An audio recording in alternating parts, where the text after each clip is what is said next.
This one is the Levite and his concubine. It's not for weak stomach, so if you got weak stomach, try to hold in your cookies, okay? And it came to pass in those days, when there was no king in Israel, that there was a certain Levite staying in the remote mountains of Ephraim. He took for himself a concubine from Bethlehem in Judah.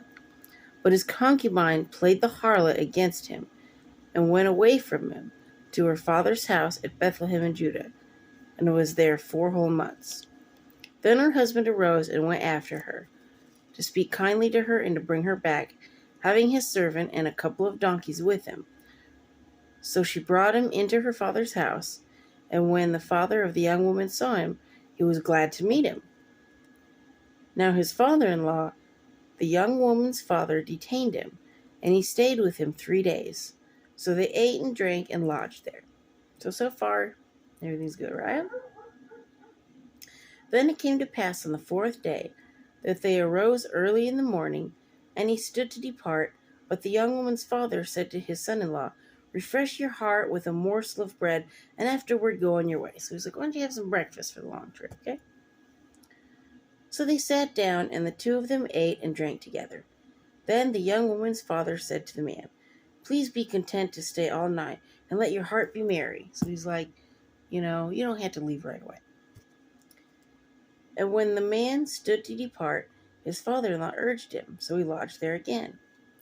Then he arose early in the morning on the 5th day to depart. But the young woman's father said, "Please refresh your heart." So they delayed until afternoon, and both of them ate. When the man stood to depart, he and his concubine and his servant, his father-in-law, the young woman's father, said to him, "Look, the day is now drawing toward evening.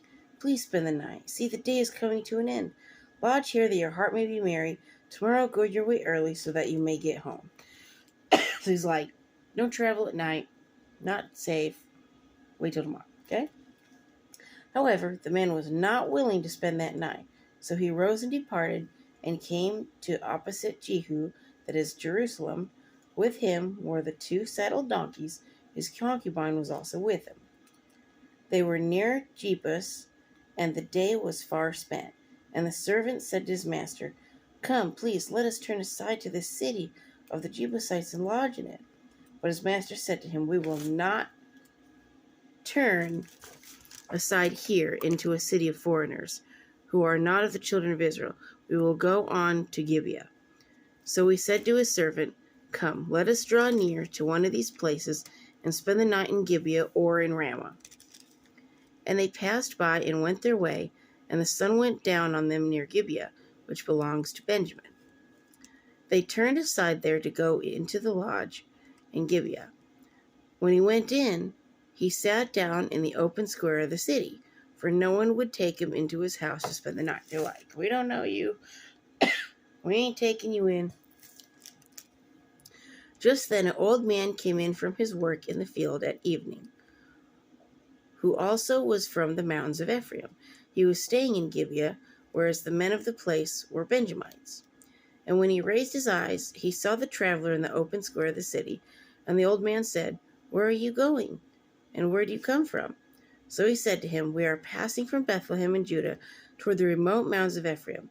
I am from there. I went to Bethlehem in Judah. Now I am going to the house of the Lord. But there is no one who will take me into his house. Although we have both straw and fodder for our donkeys, and bread and wine for myself, for your female servant, and for the young man who is with your servant, there is no lack of anything." And the old man said, "Peace be with you. However, let all your needs be my responsibility. Only do not spend the night in the open square." So he's like, this is not good. Spend the night in the open square. Don't do it.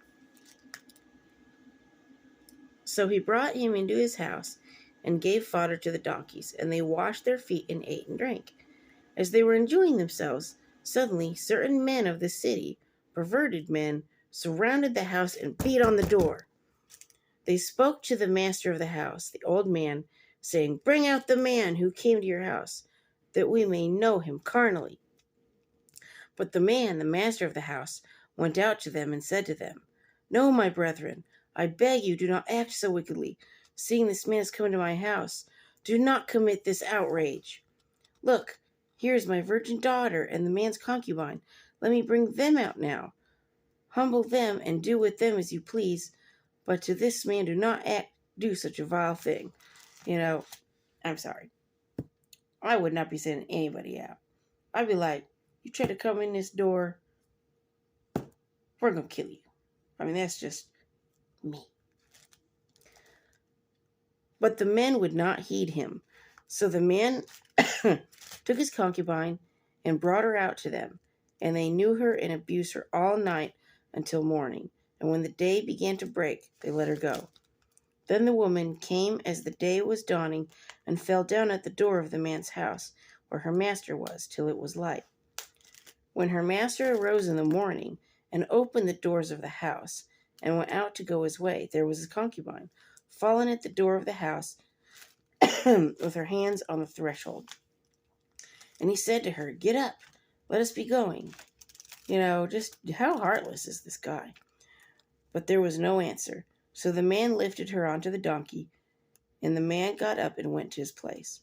When he entered his house, he took a knife, laid hold of his concubine. This is the part, okay, if you got weak stomachs, divided her into 12 pieces, limb by limb, and sent her throughout all the territory of Israel. So basically what he was doing was he was having the Israelites declare war. He was sending out a message of what happened. Because all the 12 tribes are going to see this. And so it was that all who saw it, no such deed has been done or seen from the day that the children of Israel came up from the land of Egypt until this day. Consider it, confer it, and speak up. So yeah. So the next story is going to be the war against the Benjamites. Because remember, that town belonged to the Benjamites. And they were wicked. So, yeah, there's going to be war.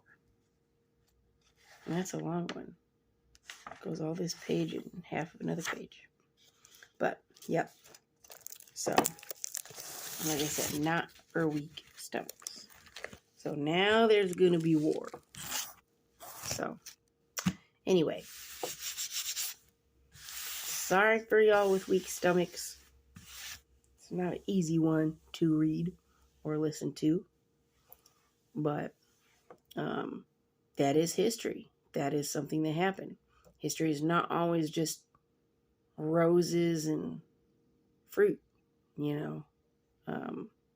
Sometimes history is ugly, and you got to see the ugly part to understand it. And so we can be better, right?